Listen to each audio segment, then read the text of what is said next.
જોઈ રહ્યા છો ધ BR24 ન્યૂઝ. હવે જોઈએ અગત્યના સમાચાર. કરજણ નગરપાલિકાની ચૂંટણીને લઈને કરજણ નગરમાં રાજકીય ભારે ગરમાવો. ભાજપે વિશ્વાસઘાતી ચૂંટણીનું નામ આપ્યું. ભારતીય જનતા પાર્ટીના વડોદરા જિલ્લા પ્રમુખ સતીશભાઈ પટેલે વોર્ડ નંબર 7માં ચૂંટણીને લઈને બળવાખોર મોહમ્મદ સિંધીને આપી ખુલ્લી ચીમકી. કરજણ નગરમાં નગરપાલિકાની ચૂંટણીને લઈને ભારે ગરમાવો જોવા મળ્યો. કરી રાજભોગી હવે બળવો કરી આમ આદમી પાર્ટીમાં જોડાયા તે બળવાખોરોને કઈ ભાજપે ખુલ્લી ચીમકી આપી. ભાજપે આ નગરપાલિકાની ચૂંટણીને વિશ્વાસઘાતી ચૂંટણીનું નામ આપ્યું, જેમાં વોર્ડ નંબર 7માં ભારે ઘરોમાં જોવા મળે છે. વોર્ડ નંબર 7માં છેલ્લા 4 ટર્મથી ચૂંટણી જીતી લીધા આવેલા મોહમ્મદ સિંધી ઉપર ભારતીય જનતા પાર્ટીના વડોદરા જિલ્લા પ્રમુખ સતીશ પટેલે મોહમ્મદ સિંધી ઉપર આકરા પ્રહાર કર્યા હતા. સતીશ પટેલે જાહેર સભામાં જણાવ્યું હતું કે ગરીબ પ્રજાને મકાનો, રોડ, રસ્તા બનાવીને પ્રજાને કહે છે કે મેં કર્યું તો શું મોહમ્મદ ઇન્ડિયન ઘરના રૂપિયો નાખ્યા છે?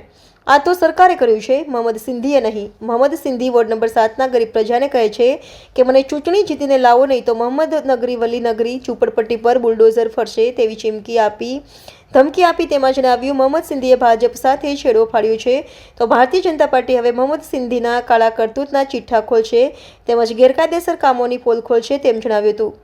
પરંતુ ભાજપ અને મોહમ્મદ સિંધીની લડાઈ વચ્ચે વોર્ડ નંબર 7ની પ્રજાનો શું વાંક? પ્રજાને એક તરફ ભાજપનો ડર, બીજી તરફ મોહમ્મદ સિંધીનો ડર, તો પ્રજા ક્યાં જાય? કોને મત આપશે, ભાજપ કે મોહમ્મદ સિંધીને? તેને જોવાનું રહ્યું.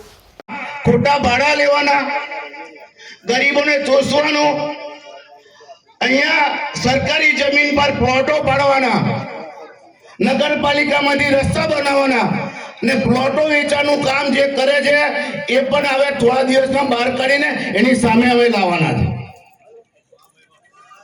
એ જ રીતે ગરીબોને એવું કે આ બધી જગ્યા સરકારી છે, તમારા મકાન ભાજપ આવશે તે તોડી નાખશે. અરે ભારતીય જનતા પાર્ટીની સરકાર કાયમ માટે ગરીબોની સરકાર છે. ગરીબોને શૌચાલય આપવાનું કામ કરે, ગરીબોને પાકા મકાન આપવાનું કામ કરે. તો આ ભારતીય જનતા પાર્ટીની સરકાર ક્યારેય કોઈને મકાન તોડતી નથી હોતી, પરંતુ ગરીબોના નામે, ભારતીય જનતા પાર્ટીના નામે એ રાજકારણ કરીને આ લોકોની પાસેથી પૈસા લેવાનું કામ એ પોતે કરતો હોય છે. આ બધા એના જે કરતૂતો છે એ ટૂંક સમયમાં બધા બહાર કાઢીને આ ચૂંટણી પછી એને પૂરો કરવાનું કામ ભારતીય જનતા પાર્ટી સરકાર કરવાની છે. એટલે મિત્રો, આ વખતે કોઈના દબાણમાં આવ્યા વગર, કોઈની ધાક ધમકીમાં આવ્યા વગર ભારતીય જનતા પાર્ટીને મત આપવાનું કામ તમારે બધાએ કરવાનું.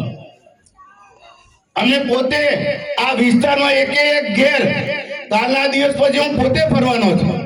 એનામાં તાકાત હોય તો મારી સામે આવે. એટલે મિત્રો, આવા ખોટા લોકોને અહીંયાથી ભારતીય જનતા પાર્ટીના નામે ખોટા લોકોને ચૂસીને પૈસા કમાવાવાળાને અહીંથી જાકારો આપવાનો.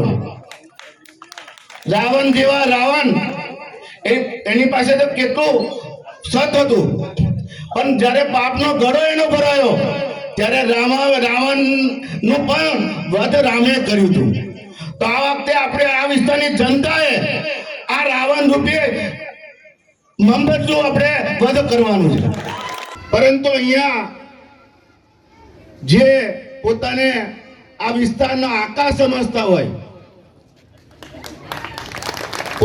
પોતાની વિસ્તારની અંદર દાદાગીરી કરીને ગરીબ જનતાને જે દબાવવાનું કામ કરતા હોય, એવા લોકો અહીંયા દાદાગીરી કરીને અહીંયા કોઈને સભામાં ન આવવા દેવા, કોઈને ફોર્મ નહીં ભરવા દેવું, આવી દાદાગીરી કરવા વાળા જે અહીંયા વિકાસની વાતો કરતા હોય અને પાછા એવું કે અમે જીત્યા પછી પાછા ભાજપના છે. મિત્રો, ક્યારેય એને ભાજપમાં અમે લેવા નથી. આ તમને જાહેરમાં કહું છું. ભાજપની વાતો કરવાની, નમતા પલ્લામાં બેસવાનું, ભાજપનો ઉપયોગ કરીને આ વિસ્તારના લોકોને ચૂસવાના, આ વિસ્તારને ચૂસવાનું કામ જો કોઈએ કર્યું હોય તો મોહમ્મદ સિંધીએ કર્યું છે. એટલે મિત્રો, આ વખતે આ વિસ્તારમાંથી બધા ખુલીને બહાર આવો અને ભારતીય જનતા પાર્ટીને આ વખતે જીતાડવાનું કામ કરો. આ ચારે ચાર મિત્રોએ જે હિંમત કરીને જે ઉમેદવારી કરી છે, બાકી કેટલાય પ્રયત્નો એમને કર્યા, કેટલા લાભ લોભ આપવાનો પ્રયત્ન કર્યો. આ ઉમેદવારો બેઠા નહીં, એના માટે આપણે તાળીઓ પાડીએ, એમને અભિનંદન આપીએ. મિત્રો, આ વિસ્તારથી જ આખું એનું ઘર ચાલે છે. 512 અહીંયા જે મકાનો બનાવ્યા છે, એમાં 100 જેટલા મકાનો એનું ભાડું પણ એવીઓ પોતે ખાય છે. આ થોડા દિવસમાં જ એનું રિઝલ્ટ એને મળવાનું છે. અહીંયા પાણી નો અહીંયા આરો પ્લાન્ટ ચલાવે, જીબી ડાયરેક્ટ અધર, કોઈને લાઇટ બિલ નહીં ભરવાનું, પાણી કોર્પોરેશન નું લેવાનું ને 40,000 રૂપિયા ભાડું એ ખાય.